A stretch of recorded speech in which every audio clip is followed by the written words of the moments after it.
back. Dr. Bates and Emily with Better Chiropractic. We've got another exercise we want to share with you.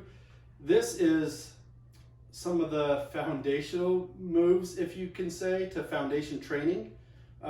It's a training that was developed by Dr. Eric Goodman.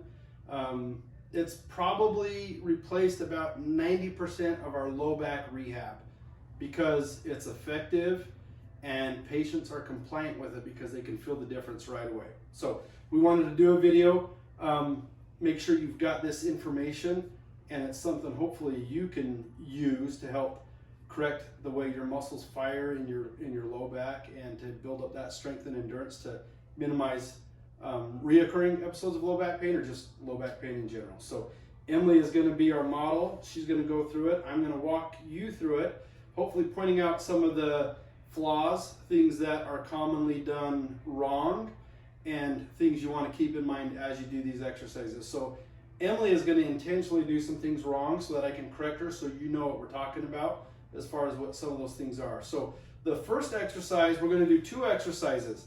There's two movements to each exercise. The first exercise is going to be standing decompression. So with standing decompression, there's a couple things I want you to really focus on. The first thing is we're going to go over is how to anchor your pelvis. And what we mean by anchoring your pelvis, we mean activating your groin muscles to pull down and stabilize your pelvis. So we'll go over that with Emily. The second part to the standing decompression that I really want you to focus on, if you can turn around for me, turn all the way around. So the muscles between your shoulder blades, there's some deep posture muscles called your serratus posterior muscles, and we want to teach you how to activate them to really help lift and expand that rib cage. So those are the two things I want you to focus on with the standing decompression, is being really good at anchoring your pelvis. Go ahead and turn it back around. And lifting and expanding your rib cage. So we'll go through that with you. So to start out, you want to start with your feet about hip to shoulder width apart. You want the outside of your feet going straight forward, so you're going to go a little pigeon-toed. Perfect. And then you're going to, if you can do it in your bare feet, it's always best to do it in your bare feet. If you've got shoes that lace up and they're a little bit harder to do, don't worry about it. But if you're at home or wherever and you can do it in your bare feet, do it in your bare feet. So standing with your feet hip to shoulder width apart, you want to soften your knees, so put a slight bend in your knees so they're not locked out. And then what you want to try to do, without moving your feet, you're going to try to squeeze your right big toe towards your left heel and your left big toe towards your right heel, kind of squeezing and gripping that ground, activating those groin muscles. So you're able to feel those groin muscles fire as you do that. So that's going to help pull down and stabilize that pelvis. So you want to hold that anchored position throughout the exercise. The next thing you're going to do is give me your hang loose sign. With your thumbs, you want to find the bottom of your ribs. And with your pinky, you want to find the top of your hips. That's your measuring stick. So as you do this decompression breathing, you want to increase that space between your finger and your thumb. Okay, so in this starting position, you're going to take a deep breath in. As you breathe in, go as big as you can. Find that new distance between your pinky and your thumb. Kind of dig that under. As you breathe out, don't let your ribs come down. So go ahead and suck your stomach in as you breathe out, but hold your ribs up there. Again, deep breath in. Getting as big and as broad as you can, and breathe out. Don't let those ribs come down. Continue to anchor at the pelvis as you do this, and you're going to do this for 5 deep breaths. I'm going to have Emily turn sideways to show you some of the calmer patterns. So you need to make sure you keep your pelvis anchored that whole time. Step to your right just a little bit. So same thing, feet hip to shoulder width apart. Outside of the feet are going straight forward. You're going to take that right big toe and squeeze it towards that left heel, and the opposite with your left big toe towards your right heel to anchor that pelvis. Knees are slightly unlocked. So sometimes people, when they take a big deep breath, go ahead and breathe for me, Emily. They really arch their back, thinking that's getting the deep breath, right? Go ahead and relax. When you breathe, you need to make sure everything goes up. Good. So no arching, keeping the back of the neck long. You want your ears right over your shoulders. Go ahead and breathe out. When you breathe out, don't let the ribs fall, don't let the shoulders and ribs fall down like that. You want a deep breath in. Hold that up there as you breathe out. Good, you're holding that up there. So that's standing decompression, the first part. Go ahead and face the camera again. So for the second part, after you've done 5 deep breaths here, we're going to add the sphere of tension. So again, starting position, feet hip to shoulder width apart, outside of the feet going straight forward, anchoring that pelvis so you're getting those groin muscles activating, pulling down on that pelvis, stabilizing the pelvis. I want you to form what we call a sphere of tension. So you're going to get all your finger touching, you're going to squeeze really hard, get all the muscles engaged. So this one, when you take a deep breath in, I want you to take a deep breath in, reach up as high as you can like you're grabbing onto an imaginary medicine ball. So make sure I can't pull your fingers apart, you're nice and tense there. Take a deep breath in. As you breathe in, go as high as you can. Hold that up there as if you're holding on to an imaginary ball. Breathe out. Don't let your hands come down. Keeping that up, continue to anchor the pelvis, okay?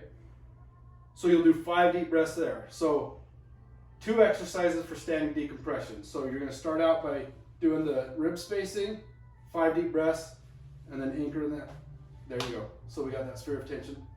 So that's standing decompression. That's the first exercise. So 2 things to keep in mind with that is continue to anchor that pelvis. And then you should feel a good burning sensation between the shoulder blades as you get those muscles active and woken up, lifting and expanding that rib cage. So the founder is very similar. We're going to start with Emily facing the wall. Scoot your right just a little bit.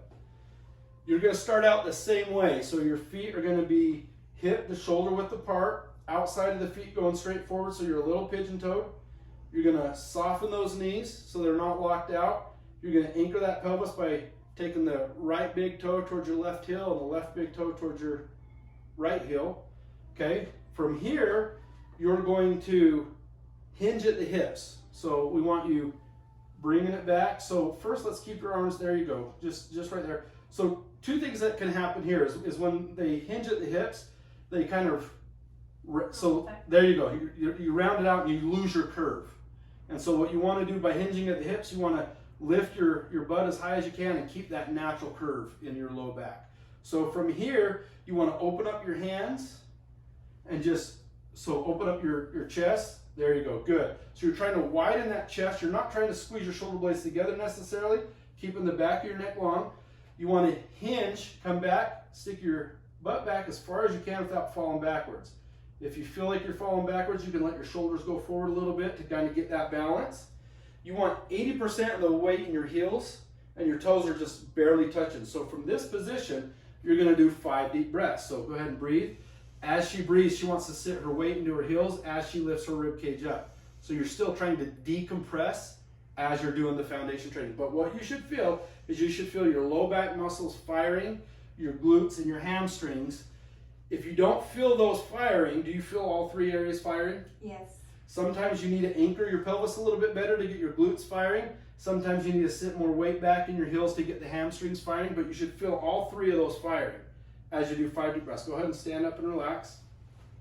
So you're trying to engage that posterior chain, which will help get the muscles firing in the right order, and then it will help build up their strength and endurance. So when you go and bend over to pick something up, you're going to be a lot safer, and those muscles are going to take the stress away from the joints and the discs, preventing you from aggravating your back, getting you more active and more confidence in your movement. So the second part of the founder, so once you're in that initial founding position, feet hip to shoulder width apart, anchoring that pelvis, go ahead and open up there. So after your 5th deep breath here, come back a little bit further, really engage those muscles. After your 5th deep breath, you're going to reach out in front of you, forming that sphere of tension. So go a little bit lower initially, Emily, with your hands. Let your hands drop, keeping your, there you go. So first kind of find out how far back you can get it. You're going to try to lengthen that. And then you're going to lift it up, keeping the back of the neck long. Lift that chest up just a little bit. There you go. Really engage these muscles. And you're going to do 5 deep breaths here. So as you breathe, you're trying to reach forward. As you sit back, really lengthening that at the same time you're activating that posterior chain. So the low back erectors, your glutes, and your hamstrings. Getting everything activated. And you're going to do 5 deep breaths there. Go ahead and stand on up. So the standing decompression, there's 2 moves, which are right here, right here. 5 deep breaths with each of those. The founder, 2 moves. Initially, you're getting into that position, lengthening, and then you're reaching out. So 5 deep breaths in the first position, 5 deep breaths in the second position. Go ahead and stand up. So it might take you a little bit. It is a lot of movements that you're integrating with this. So If you need more information, we have a packet that we can email you. Just leave a comment with your email address and we will send you a packet. It explains what foundation training is and it goes into a lot more detail with the exercises, specific movements, things to keep in mind as you do that. If these exercises are done right, you can correct that movement, the way the muscles are firing in your back, and you can build that strength and endurance, which makes a huge effect in how you feel and how you're able to manage your own back pain, so you don't need to depend on a chiropractor to do that for you. So if you have any questions, leave it in the comments. Again, if you want one of the packets, leave that in the comments. Emily, thanks again for being so cool about doing this. Hopefully this will help you. We're going to be posting it on social media and in the newsletter. If you have any questions, feel free to reach out to us.